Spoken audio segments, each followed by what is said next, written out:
Como é que nós chegamos ao valor do trabalho? Onde é que está a transparência disto?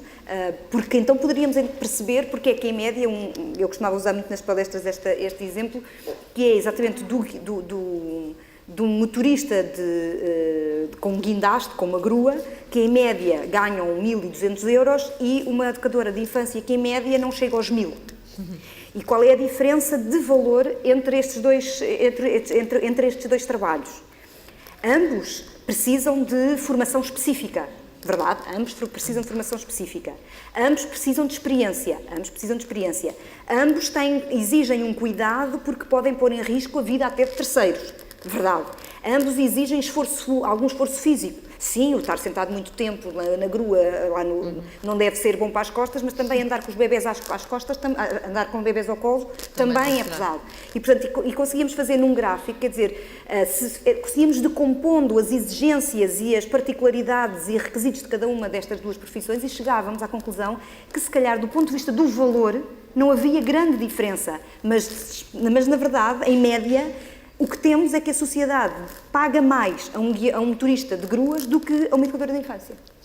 E isto é essa questão mesmo. E porquê? E agora irmos discutir o porquê, isso então tem que nos levantar para esta questão do trabalho mais feminino ou menos feminino e do valor que lhe é dado. Mas eu gostava só de dizer duas coisas, até porque imagino que esteja a acabar. Temos tempo. Mas há aqui uma que também muitas conversas que tivemos sempre com muitas mulheres, até porque as mulheres são aquelas que mais procuram a CIT, muito mais do que os homens. Os homens ainda não estão na fase de ter coragem para se queixar das suas violações de direitos. Telefonam a perguntar, portanto, a pedir informações, gostam muito de usar a palavra desabafo, deixe-me ter um desabafo consigo, mas raramente fazem queixas. As mulheres, sim, nesse aspecto estão muito mais cientes dos seus direitos. Mas uma coisa que ao falar com elas sempre se notava muito, e também foi estudado já a outros níveis, é aquilo que se chama até cientificamente o síndrome da impostora, que é, muitas mulheres têm o síndrome da impostora, que é não acreditarem no seu verdadeiro valor, não acreditarem na sua competência e de que realmente são capazes, e terem sempre uma tendência de terem dificuldade em colocar a mão no ar e dizer eu sou capaz de ir, eu quero fazer, eu estou aqui à frente para ser promovida, aquela coisa de que se fala do sentar-se à mesa para mostrar que se está lá para poder ter. E então havia 3 ou 4 que eu fiquei sempre com a conversa gravada, como uma me dizia, uma era professora e ela dizia-me, porque tenho estado a sair muito bem, mas estou sempre a pensar qual é o dia que eles descobrem que eu sou muito mais estúpida do que eles pensam. Como se ela tinha estado a sair bem, mas não era aquilo verdadeiramente assim. E isto, pelo menos há muitos estudos, nomeadamente americanos e do Reino Unido, que dizem que as mulheres são más a negociar os seus salários e que esta poderá ser uma dessas razões e que isso também poderá levar a que nos cargos mais elevados, onde já estamos a discutir realmente salários, principalmente no privado, de facto a diferença salarial entre homens e mulheres é onde se nota mais, é onde a diferença é maior. Eu sei que tem um segundo ponto, mas eu não posso... Mas agora não quero mais. Não, eu vou passar a palavra para o segundo ponto, mas eu não quero deixar esta questão da autovalorização, não é? Que também passa muito na atividade pela educação. Sim. Não é? Eu penso que realmente temos que apostar mais na educação e na formação de professoras e professores para abordarem estas matérias. Porque realmente eu tenho a experiência de ser professora de História e nos livros de História, o que significa também que a investigação académica demora muito tempo a chegar aos currícula. E, portanto, geralmente os livros didáticos não acompanham a investigação académica. E, portanto, a nível da História, há umas 5 páginas no livro do 9º ano, em alguns livros do 9º ano, a abordarem os primeiros movimentos feministas, e depois há um dossiezinho também, aí de umas 5, 7 páginas, geralmente no ensino secundário. O que significa que muitas professoras e professores que não estão motivados para estas temáticas passam por cima e não abordam estas questões. Eu costumava fazer mesas redondas com as minhas alunas e alunos, costumava fazer projetos nas tais horas da educação cívica ou de educação para a cidadania e nas áreas de projeto. E estas questões eram sempre abordadas. E é importante não só abordar estas temáticas, mas ouvir os alunos e alunas, o que é que eles e elas têm a dizer sobre o assunto. Porque realmente a gente tem surpresas maravilhosas. porque apesar deles nunca terem abordado estas questões, nesses momentos eles extravasam aquilo que sentem. E é muito interessante ouvir esta camada mais jovem sobre estas temáticas. E não estarem só, apesar de obviamente ser o habitat natural, mas não estarem só entregues aos seus pares. Terem alguém que os ajude nestas linhas de pensamento. Não é? Eu não digo uma Maria Veleda em cada sala, mas quase. Sim. E também eu penso que os órgãos de comunicação, órgãos e meios de comunicação e de informação têm um papel importantíssimo nesta matéria, porque a ideia e a imagem que se transmite das mulheres não tem nada a ver, é de algumas mulheres, sim, mas não tem nada a ver com a maioria, não só em relação à moda, em relação ao corpo, em relação à imagem, porque a imagem que nos transmitem é realmente que nós temos que ser super em tudo, super na profissão, super como mães, como esposas, como donas de casa, e ainda temos que ser bonitas e magras e fantásticas e tudo, não é? E isto é quase impossível de atingir este ideal. Ou se conseguirmos atingi-lo, é à custa de muitos sacrifícios. E as mulheres, mesmo no local de trabalho, têm que fazer muitos sacrifícios, lutar muito mais para chegarem onde chegam os homens, o que raramente acontece, como já abordámos aqui, por diversas maneiras. Portanto, os órgãos de informação e comunicação têm um papel importante, não só em transfigurar esta imagem cada uma das mulheres, mas, sobretudo, apostarem também na educação e na mudança de mentalidades, porque, infelizmente, as mentalidades custam muito mais a mudar. Uma revolução pode mudar as estruturas económicas e políticas de um momento para o outro, mas as mentalidades são muito difíceis de mudar. E não se mudam por decreto, não é? E não se mudam por decreto, exatamente. Outra questão que aqui foi abordada, além da educação, eu penso que os governos têm a obrigação de criar mecanismos para cumprir aquilo que assinam, os protocolos, as recomendações, os tratados que assinam, não só a nível nacional, como sobretudo a nível internacional. Eu sei que se tem feito muito, sei que não só os governos sucessivos, mas também várias instituições públicas e várias ONGs, etc., têm feito muito, mas é preciso fazer muito mais. Temos, como dizia a Regina Tavares da Silva na Assembleia da República outro dia, numa cerimónia também para solenizar este Dia Internacional das Mulheres, por acaso na Casa de Acolhimento do Cidadão, e que se propôs que se chamasse também da Cidadã, ela dizia, depois de apresentar alguns dados, ela dizia que estava na hora de subirmos a parada. E subir a parada é isso mesmo, é sermos mais ambiciosas nas nossas reivindicações. Disse-se há pouco que as mulheres não sabem negociar o seu salário. E é verdade, as mulheres têm sempre em muito pouca conta e, por isso, têm fracas expectativas. Porquê? Porque é todo o peso de uma tradição, de uma mentalidade retrógrada, pouco aberta à mudança, faz com que nós pensemos assim. Nós pensamos que, se formos pedir muito, que somos rejeitadas. Portanto, é preciso subir a parada, é preciso sermos ambiciosas. E eu propunha aqui que, a nível social, portanto, a nível de toda a sociedade, porque toda a sociedade, como já se disse aqui, tem a ganhar com isso, homens e mulheres temos a ganhar com isso, era que se fizesse um projeto de uma década no sentido de mudar muito mais rapidamente as coisas do que estão a mudar, porque há pouco falou-se que em 2026, não é 70, 28, chegaríamos à igualdade.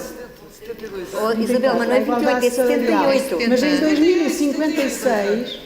2056 é que se chegará a este ritmo de crescimento de 1%, é que se chegará em 2056 à paridade nos lugares e cargos de poder e de decisão, não só a nível do poder económico, financeiro, mas também do poder político. Portanto, temos que ser mais ambiciosas e vamos fazer um pacto um projeto para 10 anos. Vamos mudar isto. Eu tenho de juntar aqui a palavra mágica, que de resto vai ser alvo de uma análise por parte da Sandra Ribeiro e da deputada Teresa Queiro no próximo Boletim da Ordem dos Advogados, que é precisamente a questão das cotas. Sim. Isabel. Bem, eu muito rapidamente, antes disso, queria só dizer que, em relação ao que foi dito aqui do trabalho e da distribuição do trabalho, eu acho que nós esquecemos de dizer que houve uma dimensão no início disto tudo que tem a ver com a luta de classes e da distribuição do trabalho, e as mulheres saíram altamente prejudicadas por isso. Eu acho que nesse aspecto um pouco de marxismo não faz mal a ninguém. Depois, eu acho que é evidente que é pena que a expressão revolução cultural esteja patenteada por um facínora, porque senão apetecia-me aqui pedi-la, porque nós o que vimos é a reprodução de estereótipos familiares uns atrás dos outros, e daí a necessidade de intervenção do Estado e da escola. Há um aspecto que me revolta particularmente, que é a política. E é muito mais difícil, em todos os locais de trabalho, mas na política é muito mais difícil ser-se mulher do que ser-se homem. Somos duplamente escrutinadas. E um homem é claramente apontado como assertivo, como duro, como veemente, e se nós formos exatamente a mesma coisa, somos histéricas e descontroladas. E eu tenho muita pena que, em vez de a maior parte, exatamente, estamos sempre a ser escrutinadas no tom, na voz, nos gestos, e os homens não fazem o que lhes apetece, computador para cima, para baixo, salta a caneta, boa, berra, acontece, ninguém diz nada. E tenho muita pena que as mulheres que estão no Parlamento ou nas Assembleias Municipais ou onde for, em vez de não se vergarem a isto e serem aquilo que são realmente, adotem uma espécie de... verguem-se uma espécie de modelo de mulher suave para passar melhor a mensagem e serem aceitos pelos homens que dizem: ai, que educada que é, que bem que está aqui. E isso revolta-me profundamente. Quanto às cotas, eu sou uma defensora acérrima das cotas, não só para cargos eletivos da Assembleia, por exemplo, como para empresas públicas, como para empresas privadas. E como solução permanente, e sempre dizendo que as cotas não existem para colocar mulheres incompetentes em determinados locais. As cotas existem porque as mulheres competentes não são colocadas em determinados locais por causa da discriminação. E, portanto, sou a favor até de um regime muito mais audacioso de cotas do que aquele que existe agora. Sandra, não sei se era o segundo ponto. Sim, era, claro. Já leio o seu pensamento. Não, acho que este é um tema que merece, de facto, discussão, reflexão.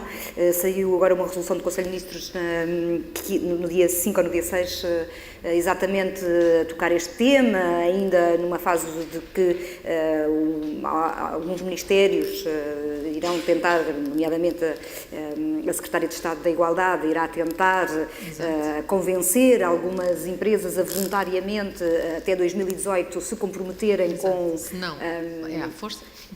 E eu acho que isto é importante, é um caminho, mas eu acho que já percebemos que esse não vai dar em nada à mesma. Elas não vão voluntariamente fazer coisa nenhuma e, portanto, de facto, as cotas, e as cotas que são para tentar fazer o equilíbrio do sexo menos representado, não necessariamente o sexo feminino, agora sabemos que de uma forma geral, sim, em todos os setores é assim que acontece. Eu, de facto, considero que é o caminho se queremos que, efetivamente, alguma coisa ainda mude em tempo útil das nossas vidas, porque senão, de facto, não vai mudar, não vale a pena. Porque, lá está, é uma questão do poder. Ninguém quer partilhar o poder de uma forma livre. Normalmente as pessoas, enfim, ou os poderes instituídos têm quase que ser empurrados, porque é muito difícil que abram mão dele facilmente. E a questão dos homens nos cargos de direção, nomeadamente nas empresas do setor, também no setor público, mas nomeadamente no setor privado, também não é qualquer homem que é elegível para ser qualquer homem competente, admitindo qualquer homem com competência técnica, académica. É só aqueles que pertencem ao clube. E entrar nesse clube é extremamente difícil. Até se nós vimos, eles são mais ou menos sempre os mesmos, andam assim, andam a girar e de vez em quando, olha, aquele vai ali para a empresa X, e agora, não sei se fez bem, fez mal, a empresa não deu lucro, se calhar era crise, não interessa, vai outra vez para outro cargo altamente bem remunerado, e eles são sempre os mesmos, assim como se fossem uns planetas a orbitar, e são sempre os mesmos, e onde menina não entra. É claro que se a questão das cotas vai obrigar a ir-se à procura, quer de homens, quer de mulheres competentes, fora da cotada. Não é? Porque nós andamos sempre tão preocupados, não estão preocupados com as cotas, eu diria, então, e não se preocupam com a cotada vigente há tanto tempo. E aí sim, porque, obviamente, que esta ideia de que... Eu irrita-me imenso esta discussão de que, as cotas... Eu sou pelo mérito, não sou pelas cotas. Mas alguma vez alguém disse que as cotas era para entrar pessoas que não têm mérito? Claro, é isso mesmo. Claro que não. As cotas, o que é preciso é que se dê a mesma oportunidade a homens e mulheres com as mesmas condições técnicas e de competência. E aquilo que me parece a mim é que hoje em dia há muito pouco cuidado com o mérito. Porque, na verdade, enfim, não se pode dizer que as nossas empresas, quer as privadas, quer as públicas, sejam a loucura da competência, que seja só lucro por aí, não é? Antes, pelo contrário. Não é? Portanto, alguma coisa se anda a passar. Talvez tenham melhor memória. E nunca vejo ninguém. E é uma coisa que me agride imenso, que é, por exemplo, os comentários horríveis que ouço à atual Ministra das Finanças portuguesa. Independentemente de eu gostar ou não gostar, isso não me interessa. Aquilo que me interessa é que nunca ouvi coisas tão horríveis, inclusive escritas em jornais, como se ouviu e como se ouve. Uma vez eu lembro-me logo ao princípio dela tomar posse, e eu vou dizer a frase, porque apareceu escrito, portanto, era com letras garrafais num jornal que dizia: a Ministra mostra o buraco. Não sei se lembram disto. Ministra mostra o buraco. Isto jamais poderia acontecer com um homem. Isto jamais poderia acontecer com um homem, porque é óbvio que quem lê aquele é um título que puxa para a baixaria, é um título que puxa para a ordinarice, não é? Mas já machista, tudo, mas jamais, mas para uma mulher que é ministra não faz mal escrever uma coisa dessas. E, portanto, isso é aquilo que me irrita-me imenso, que eu acho que é esta ideia, que é uma mulher, para ser reconhecida pela sua competência, tem que trabalhar e trabalhar e fazer e fazer e fazer, e mesmo assim ainda dizem que se calhar foi um golpe de asa.